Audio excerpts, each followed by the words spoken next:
కార్తికకు మరో 2 రోజుల్లో పెళ్లి ఉంది. ఈ పెళ్లి పూర్తిగా తన తల్లిదండ్రుల ఇష్ట ప్రకారం జరుగుతుంది. ఆమె తన తల్లిదండ్రుల నిర్ణయంపై చాలా సంతోషంగా ఉంది. వారి నిర్ణయమే తన నిర్ణయంగా చాలా ఆనందంగా ఒప్పుకుంది. ఈ సంబంధం తన తల్లిదండ్రుల ఇష్టానికి అనుగుణంగా ఉన్నప్పుడు తనకి ఎలాంటి అభ్యంతరమూ లేదు. ఎందుకంటే తను చిన్నప్పటి నుండి ఎప్పుడూ ఎక్కువగా బయటకు వెళ్ళలేదు. బయట ప్రపంచం ఎలా ఉంటుంది, బయట మనుషులు ఎలా ఉంటారు అనేది తనకు ఎక్కువగా తెలియదు. తను ఎప్పుడూ తన అమ్మ వద్ద నుండే విన్న మాట ఏంటంటే, బయట ప్రపంచం చాలా ఘోరంగా ఉంది. అది రోజు రోజుకు ఎంతో కఠినంగా తయారవుతూ ఉంది. అందులోకి అడుగు పెట్టకపోవడమే మంచిది అని. ఈ కారణంగా కార్తిక అదే మనసులో పెట్టుకుని ఎప్పుడూ భయపడుతూ ఉండేది. బయటకి ఎక్కువగా వెళ్ళేది కాదు. ఆమెకు ఆత్మవిశ్వాసం కూడా చాలా తక్కువగా ఉండేది. ఈ భయానికి కూడా అదే ప్రధాన కారణం. ఎప్పుడైనా తన తరఫున ఏదైనా మాట్లాడాల్సిన అవసరం వచ్చింది అంటే తనకు చాలా కష్టంగా ఉండేది మాట్లాడడానికి. ఎందుకంటే ఆత్మవిశ్వాసం తక్కువ కాబట్టి ఎవరితో ఏం మాట్లాడితే ఏం జరుగుతుందో అని ఎప్పుడూ భయపడుతూ ఉండేది. కార్తీకతో పాటు తన తల్లి కూడా భయపడుతూ ఉండేది. మరో 2 రోజుల్లో పెళ్లి చేసుకుని కొత్త ఇంటికి వెళ్ళబోతుంది. అక్కడ ఈ అమాయకత్వంతో ఎలా జీవిస్తుందో అంటూ భయపడుతూ ఉండేది. ఇప్పుడు మరో 2 రోజుల్లోనే పెళ్లి. ఈ ఆలోచన కార్తికకు చాలా భయాన్ని కలిగిస్తుంది. తన జీవితం, తన భవిష్యత్తు ఎలా ఉండబోతుందో తనకే తెలియదు అనుకున్నది. కార్తిక తల్లిదండ్రులు తమ కూతురి పెళ్లి అని చాలా సంతోషంగా ఉన్నారు. ఈ మధ్య కార్తిక తండ్రి ఆరోగ్యం కాస్త బాగాలేదు. అయినా కానీ ఆయనే అన్ని పనులు దగ్గరుండి చూసుకుంటూ ఉన్నారు. అతిథుల పలకరింపు నుండి భోజనాల వరకు అన్నీ ఆయనే చూసుకుంటున్నారు. కార్తిక తండ్రి చాలా సంతోషంగా ఆనందంతో పరుగులు తీస్తున్నారు. ఎందుకంటే తన 2 మగపిల్లల తర్వాత పుట్టిన ఏకైక అమ్మాయి. వాళ్ళింటి మహాలక్ష్మి లాగా వాళ్ళు భావిస్తూ ఉంటారు. ఆమె పెళ్లి చేయడానికి కార్తిక తండ్రి ఎన్నో సంవత్సరాలుగా డబ్బుని కూడబెడుతూ ఉన్నారు. పెళ్లి ఘనంగా చేయాలి అన్న ఆనందంతో వాళ్ళు ఆ పెళ్లి ఖర్చుల కోసం అప్పు కూడా తీసుకున్నారు. ఈ కారణంగానే కార్తిక పెళ్లి కారణంగా తన తల్లిదండ్రులు అప్పులో పడిపోయారు. కార్తికకు తెలుసు ఈ అప్పు తీర్చడం తన పుట్టింటి వాళ్లకు చాలా కష్టం అవుతుంది అని. తన కోసం తన పుట్టింటి వాళ్ళు ఎంత బాధ అనుభవిస్తున్నారు అని అనుకుంది తను. ఆ విధంగా పెళ్లి తర్వాత ఘనంగా పెళ్లి చేసుకుని ఆమె సంతోషంగా తన అత్తవారింటికి చేరింది. అత్తగారింట్లో అందరూ కార్తికకు చాలా సంతోషంగా వెల్కమ్ చెప్పారు. అందరూ చాలా సంతోషంగా ఉన్నారు. కొంతమంది అయితే కార్తికను అలాగే చూస్తూ ఉండిపోయారు. ఎందుకంటే కార్తిక చాలా అందంగా ఉంటుంది. అత్తగారింట్లో అందరూ చాలా ప్రేమగా మాట్లాడారు. దాంతో కార్తిక ఎంతో సంతోషించింది. కానీ మరుసటి రోజు కార్తికకు కడుపులో నొప్పి మొదలైంది. ఈ నొప్పి సాధారణంగానే ఉండడంతో కార్తిక పెద్దగా పట్టించుకోలేదు. ఎందుకంటే పెళ్లికి ముందు కూడా అప్పుడప్పుడు ఏదైనా పడని ఫుడ్ తింటే తనకు నొప్పి వస్తూ ఉండేది. ఆ రోజు కూడా అదే జరిగిందేమో అనుకుంది. కొంత సమయం తర్వాత ఆ నొప్పి తగ్గిపోతుంది అనుకుంది. కానీ ఆ నొప్పి రాను రాను తీవ్రతరం అవుతుంది. కానీ ఆ విషయాన్ని తను ఎవరికీ చెప్పదలుచుకోలేదు. ఎందుకంటే తన అత్తగారింట్లో ఇది తనకి 2వ రోజు. అందరూ సంతోషంగా ఉన్నారు. అటువంటప్పుడు ఇలా అనారోగ్యంగా ఉంది అంటే కొత్త కోడలు అనారోగ్యంగా ఉంది అని అందరిలోనూ చర్చ జరుగుతుంది. అందరూ ఆందోళన చెందుతారు అని ఎవరికీ చెప్పుకోలేదు. ఇలా తట్టుకుంటూనే ఉంది. చాలామంది అతిథులు వస్తూ ఉన్నారు. ఆమె నొప్పి మాత్రం తగ్గడం లేదు. ఎలాగోలా తట్టుకొని మొహంపై నవ్వుని పులుముకొని కూర్చుని ఉంది. ఆ రోజంతా తనకి నొప్పితోనే గడిచింది. రాత్రి సమయం అవుతుంది. ఇంటికి వచ్చిన చుట్టాలు తిరిగి వెళ్ళిపోతూ ఉన్నారు. అప్పుడు ఆ అత్తగారు చెప్పారు కార్తికతో, "వెళ్ళి నువ్వు విశ్రాంతి తీసుకో" అని.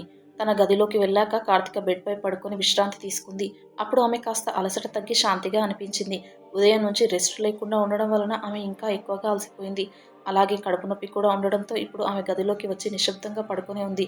నొప్పి తగ్గడానికే ఎదురు చూస్తూ ఉంది. అలా కాసేపు తర్వాత ఆ నొప్పి తగ్గిపోయింది. బహుశా తిన్న ఆహారం డైజెస్ట్ కాక అలా అవుతుందేమో అనుకుంది. తర్వాత నొప్పి తగ్గిపోయాక నిద్రపోయింది. ఇంట్లో పెళ్లి పనుల వల్ల ప్రతి ఒక్కరూ ఆ ఇంట్లో అలసిపోయారు. దాంతో కాస్త లేటే లేచారు ఉదయం. కార్తీక కొత్త వధువు కావడంతో ఎవరూ కూడా ఆమెను లేపాలి అనుకోలేదు. సుమారు 10 గంటల ప్రాంతంలో కార్తీకనే లేచింది. అప్పుడు ఫ్రెషప్ అయ్యాక తన భర్త యొక్క చెల్లెలు తన కోసం వదినా అంటూ లోపలికి వచ్చింది. వదినా టిఫిన్ చేయవా? రా తొందరగా అని చెప్పింది. దాంతో గది బయటకు వచ్చి ఇంట్లో వారందరితో కలిసి సరదాగా మాట్లాడుకుంటూ టిఫిన్ చేసింది కార్తీక. కానీ ఆమె ఇతరులతో ఎక్కువగా తొందరగా కలిసే స్వభావం లేనిది. కానీ ఆ ఇంట్లో వాళ్ళు తనని చాలా బాగా చూసుకోవడం వలన ఆమె చాలా సంతోషంతో వారితో తొందరగానే కలిసిపోయింది. తర్వాత మధ్యాహ్నం సమయం అవుతుంది. ఉన్నట్టుండి కార్తీకకు మళ్ళీ కడుపులో నొప్పి వచ్చింది. ఆమె ఆ దేవుడిని ప్రార్థిస్తూ ఉంది. హే దేవా! నా కడుపు నొప్పి తగ్గిపోవాలి అని కోరుకుంది. కానీ ఈసారి నొప్పి తగ్గడానికి బదులుగా మరింత పెరిగింది. దాంతో ఆమెకి ఇప్పుడు కూర్చోవడానికి, నిలబడడానికి కూడా శక్తి లేదు. నొప్పి మరింత పెరుగుతూ ఉంది. ఇంట్లో ఎవరికైనా చెప్పడానికి కూడా ఆమెకు గదిలో నుంచి బయటకు వెళ్ళడానికి శక్తి లేక అలాగే నొప్పితో రోదిస్తూ ఉంది. ఆ సమయంలో కార్తీక భర్త కిషోర్ లోపలికి వచ్చాడు. అతడు కార్తీక పరిస్థితి చూసి ఏమైంది అని టెన్షన్ పడుతూ అడిగాడు. అప్పుడు కడుపులో నొప్పిగా ఉంది అని కార్తీక చెప్పడంతో వెంటనే డాక్టర్ దగ్గరికి తీసుకువెళ్తాను అన్నాడు. కానీ కార్తీక అందుకు ఒప్పుకోలేదు. ఏదైనా టాబ్లెట్ ఉంటే ఇవ్వు. డాక్టర్ దగ్గరికి ఏం అవసరం లేదు. టాబ్లెట్ వేసుకుంటే తగ్గిపోతుంది అన్నది. దాంతో అతడు ఇంట్లో ఉన్న ఒక టాబ్లెట్ తీసుకుని కార్తికకు ఇచ్చాడు. టాబ్లెట్ వేసుకున్నాక కూడా తనకి నొప్పి తగ్గలేదు. కానీ చాలా సమయం తర్వాత నొప్పి కాస్త తగ్గింది. కానీ పూర్తిగా తగ్గలేదు. అయినప్పటికీ కొంచెం రిలీఫ్ అనిపించడంతో 2-3 గంటల రెస్ట్ తర్వాత కాస్త రిఫ్రెష్ అయ్యింది. అది చూసి కిషోర్ కూడా రిలాక్స్ అయ్యాడు. అందరూ కలిసి రాత్రి భోజనం చేశారు. కానీ కార్తిక తినలేదు. ఎందుకంటే తనకు ఇంకా నొప్పిగానే ఉంది. అప్పుడు కిషోర్ అన్నాడు, మీకు ఇబ్బందిగా ఉంటే వెళ్ళి గదిలో విశ్రాంతి తీసుకో అని. దాంతో కార్తిక వెంటనే లేచి తన గదిలోకి వచ్చి పడుకోవాలి అనుకుంది. కానీ ఆమె అలా పడుకోవడానికి ప్రయత్నిస్తున్నప్పుడు ఆమె యొక్క కడుపు నొప్పి ఇంకా చాలా తీవ్రతరం అయ్యింది. కాసేపటికి కిషోర్ కార్తికను చూసి ఏంటి అడిగాడు. మళ్ళీ నొప్పి వస్తుందని కార్తిక చెప్పడంతో నేను ముందుగానే చెప్పినట్లు డాక్టర్ దగ్గరికి వెళ్ళి ఉంటే ఇప్పటి వరకు తగ్గి ఉండేది కదా అన్నాడు. అప్పుడు కార్తిక పర్వాలేదు వద్దు అన్నది. కానీ అతడు వెళ్దామని పట్టుబట్టాడు. దాంతో కార్తిక కూడా నొప్పి తగ్గకపోవడంతో డాక్టర్ దగ్గరికి వెళ్ళాలి అని సిద్ధమైంది. కార్తిక తన అత్త దగ్గర విషయం చెప్పి డాక్టర్ దగ్గరికి చేరుకున్నారు. అక్కడ తమ నెంబర్ పిలిచే వరకు వేచి చూస్తూ ఉన్నారు. అక్కడ ఆసుపత్రిలో అనేక రోగులు ఉన్నారు. అక్కడ కొందరికి ఆనందం, మరికొందరికి బాధతో వాళ్ళు ప్రార్థనలు చేస్తూ ఉన్నారు అక్కడ ఉన్న దేవుడికి. కార్తిక నొప్పి చాలా తీవ్రతరం ఉంది కాబట్టి తను ఒక దగ్గర కూర్చొని ఉంది. అలా కూర్చోవడానికి కూడా ఆమె చాలా కష్టపడుతూ ఉంది. నొప్పి తీవ్రతరం అవుతుంది. కార్తిక పరిస్థితి చూసి కిషోర్ కూడా చాలా బాధపడుతూ ఉన్నాడు. డాక్టర్ దగ్గరికి వెళ్ళాక డాక్టర్ కార్తికను పరిశీలించారు. ఆ డాక్టర్కి అర్థం కాలేదు ఆ నొప్పికి కారణం ఏమిటో అని. అయినా కూడా ఆ డాక్టర్ కొన్ని మందులు ఇచ్చి వారిని ఇంటికి పంపించారు. ఇంటికి వెళ్ళి మందులు తీసుకోగానే కొంత ఉపశమనం కలిగింది. కార్తిక ఎక్కువ నిద్ర పట్టింది. మరునాటికి పూర్తిగా తగ్గిపోయింది. దాంతో కార్తిక చాలా సంతోషించింది. కానీ ఆ రోజు సాయంత్రం మెల్లగా రాత్రి అవుతూ ఉండగా మళ్ళీ తన ఆరోగ్యం బాగా క్షీణించింది.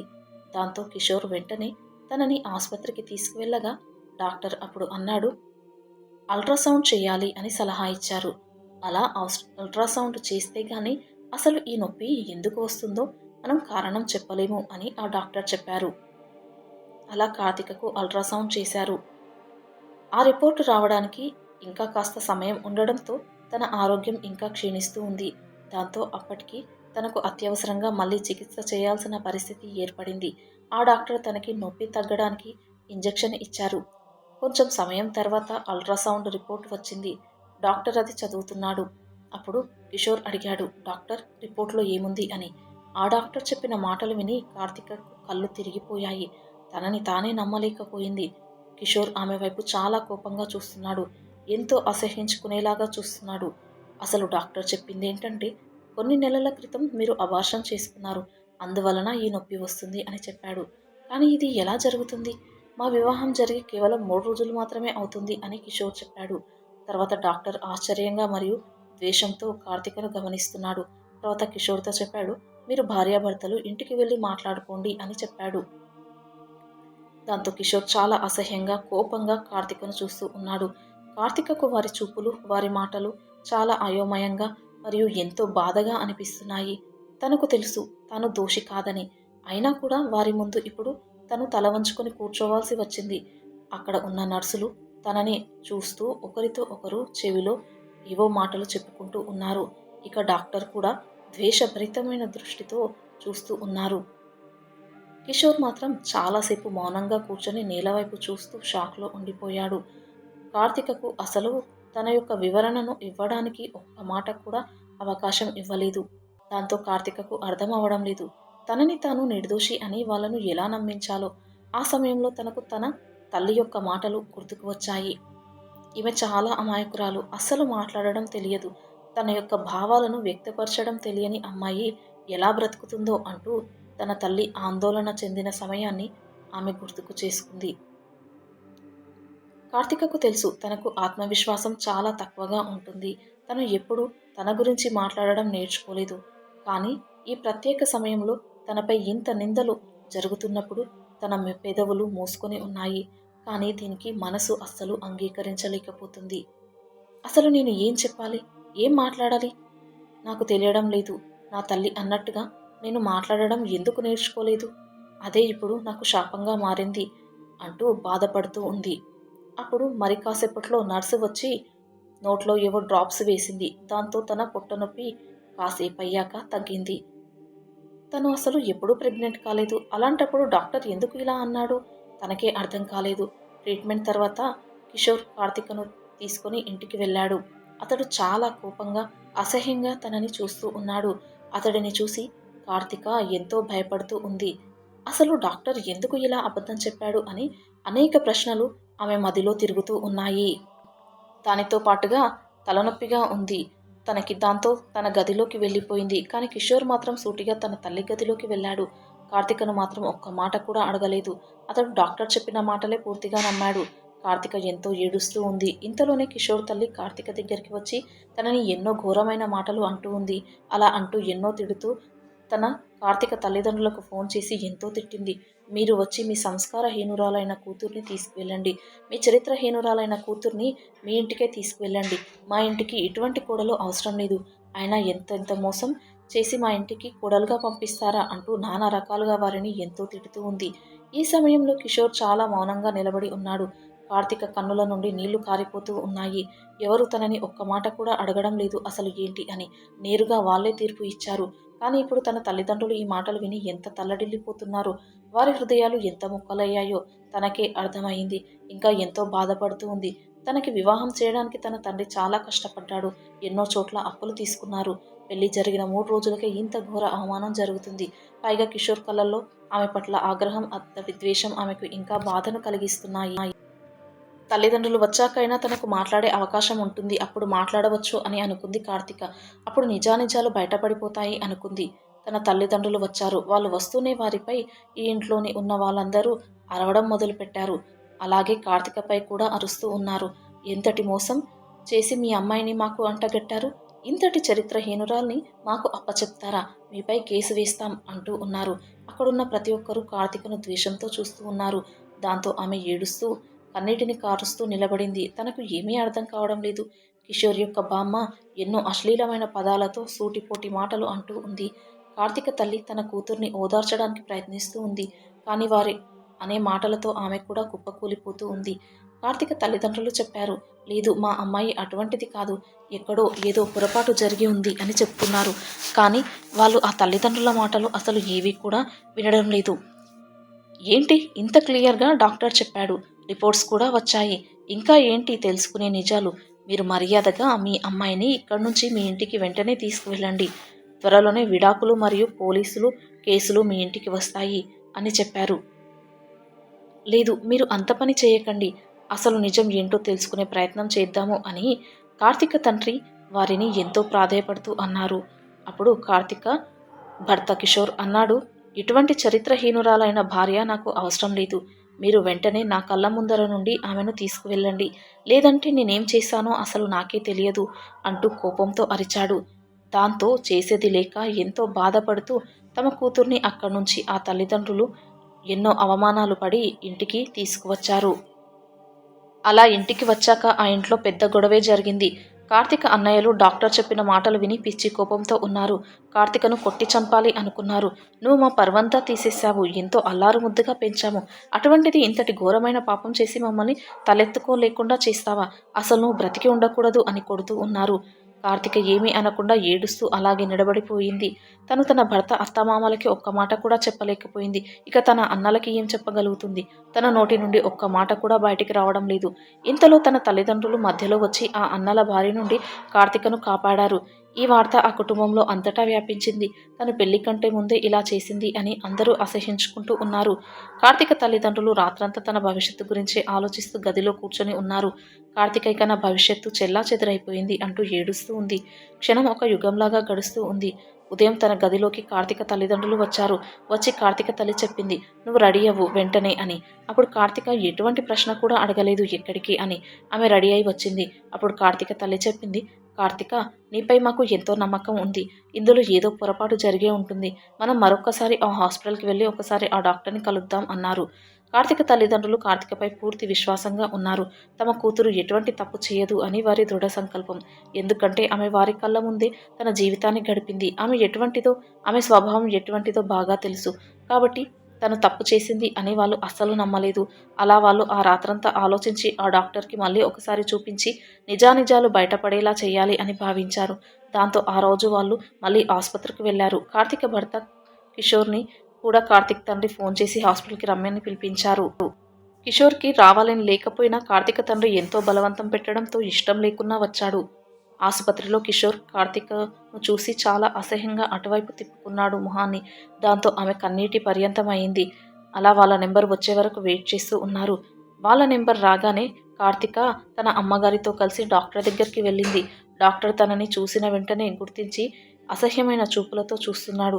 అప్పుడు కార్తీక తల్లి ఆ డాక్టర్‌కి చెప్పింది, "నా కూతురు పెళ్లికి ముందు ఎప్పుడూ కూడా ప్రెగ్నెంట్ అవ్వలేదు" అని చెప్పింది. అప్పుడు కార్తీక డాక్టర్‌ని చూసి చెప్పింది, "డాక్టర్, నేను చాలా మంచి అమ్మాయిని. చాలా పవిత్రమైన అమ్మాయిని. నేను ఎటువంటి మిస్టేక్ చేయలేదు. నేను ఎప్పుడూ ప్రెగ్నెంట్ కాలేదు" అని నమ్మించే ప్రయత్నం చేసింది. అప్పుడు డాక్టర్ కొంచెం ఆలోచనలో పడ్డాడు. తర్వాత అతడు మళ్ళీ అల్ట్రాసౌండ్ చేద్దామని చెప్పాడు. అలా అల్ట్రాసౌండ్ చేయించాక రిపోర్ట్స్ రావడానికి కాస్త సమయం పడుతుంది అని చెప్పాడు. ఆ కాస్త సమయం కార్తికకు యమగండంలా అనిపించింది. ఈరోజు కూడా అల్ట్రాసౌండ్‌లో రిపోర్ట్‌లో అదే వస్తే తనపై వచ్చిన ఈ నిందలు నిజమనుకుంటారు. ఎవరూ కూడా ఇక తనని నమ్మరు. దాంతో తన మనసులో ఎంతో భయం అలుముకుంది. దేవుడిని ప్రతిక్షణం ప్రార్థన చేస్తూ ఉంటుంది. రిపోర్ట్ పూర్తిగా సరైనదిగా ఉండాలి. అందులో ఎటువంటి లోపాలు రాకూడదు. అది నిజం మాత్రమే బయటపడాలి. లేకపోతే నా భవిష్యత్తుతో పాటు నా తల్లిదండ్రులు, నా అన్నయ్యల పరువు కూడా పోతుంది.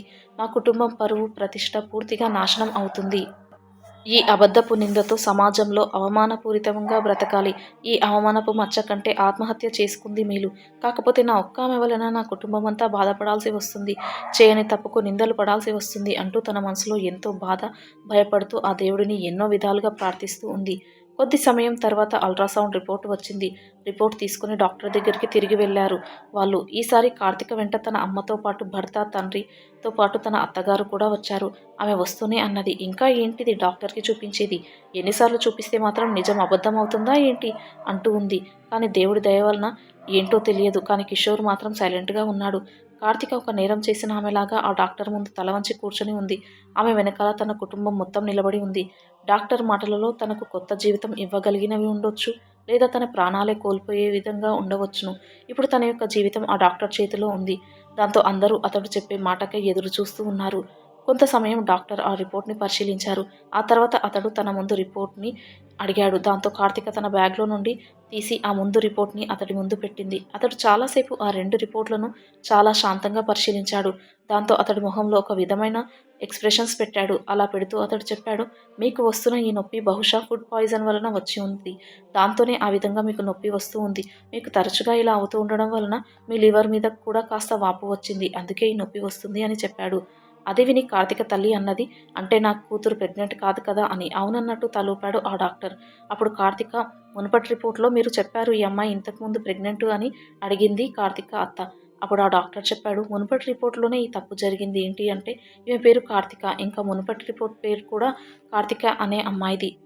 ఆమె ఏజ్ కూడా 35 సంవత్సరాలది. ఆమెకు కొన్ని నెలల క్రితం మిస్‌క్యారేజ్ జరిగింది. దాంతో ఆమె బలమైన నొప్పిని అనుభవించేది. ఇద్దరి పేర్లు ఒకటే ఉండడం వలన ఈ మిస్టేక్ జరిగింది. క్షమించండి, మా వలన పొరపాటు జరిగింది" అంటూ ఎంతో దీనంగా అడిగాడు ఆ డాక్టర్. దాంతో ఆ డాక్టర్‌పై కోపం చెందిన కార్తీక తల్లిదండ్రులు అతడిని ఎంతో తిట్టారు. "ఇలా తప్పుడు రిపోర్ట్‌లు ఎలా ఇస్తారు? సరిగ్గా అన్నీ చూసుకోవాలి కదా! మా అమ్మాయి ఏజ్ కేవలం 23 సంవత్సరాలు. మీరు మీ పేషెంట్ యొక్క రిపోర్ట్‌లు ఇలా తారుమారు చేసి ఎవరి జీవితాలు పాడు చేయాలి అనుకుంటున్నారు" అని ఎంతో అరిచారు. కార్తీక భర్త, అత్తలు అవమానంతో తలదించుకొని నిలబడ్డారు. అప్పుడు కార్తీక ఏడుస్తూ ఆ దేవుడికి ఎన్నో దండాలు పెట్టుకుంటూ ఉంది. అప్పుడు తన ఎదురుగా కార్తీక భర్త వచ్చి చెప్పాడు, ఐ యామ్ సారీ, రిపోర్ట్స్ చూసి నేను అలా అనుకున్నాను అన్నాడు. దాంతో కార్తీక కూడా అతడిని క్షమించింది. ఎందుకంటే ఇందులో అతడి తప్పు కూడా లేదు. ఆ పరిస్థితులలో ఎవరున్నా అలాగే ప్రవర్తిస్తారు అని ఆమె అనుకుంది. ఇప్పుడు తిరిగి కార్తీక తన అత్తగారింట్లో ఎంతో సగౌరవంగా ప్రవేశించింది. ఇప్పుడు ఎంతో ఆనందంగా ఆ ఇంట్లో ఆమె జీవిస్తూ ఉంది.